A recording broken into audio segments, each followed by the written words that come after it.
Honeysuckle Suite by Jessi Alexander. Now, this one, I'm guessing most of you won't have heard of this lady, because this, as far as I'm aware, is the only album she ever made. It was way back in 2005. It's country, but it's country with a bit of oomph.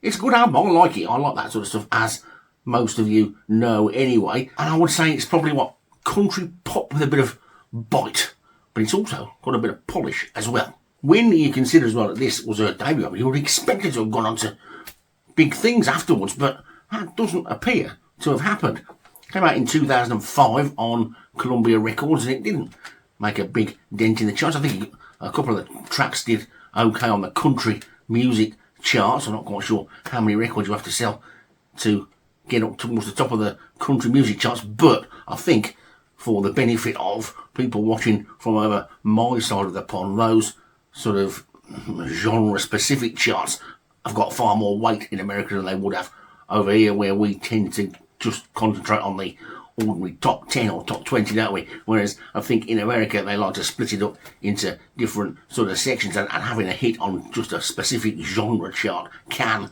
be quite a big deal. This was actually produced by Gary Nicholson, who worked with Delbert Clinton and Waylon Jennings as well. And in fact, the executive producer, Gary Rod, he worked with Leanne Womack and Clint Black as well. So they're pretty heavyweight names in the world of American country music, if you don't know anything about that particular area. Again, favourite tracks on this one. Obviously, the title track is a bit of a standout with all its nostalgic imagery and melodic ease, and there's a little bit of grit underneath the melody as well, which is nice. Make Me Stay or Make Me Go, that was a bit of a standout scene with some great steel guitar as well. So if you like a bit of steel guitar, check that out. Unfulfilled is the emotional centrepiece to this album, though. If you think Linda Ronstadt with Bobby Gentry type phrasing, you're not going to be far off what that comes out like. Absolutely fantastic track, and well worth the price of admission alone, if indeed you have to have a price of admission, because of course I got sent this to review, so I have to be honest and say it didn't cost me a penny.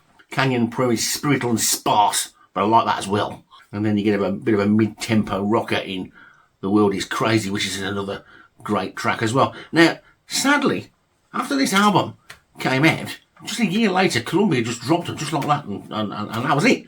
And as far as I'm aware, no other albums got. I haven't seen any. I can't track any down anywhere. But she did carry on in the songwriting world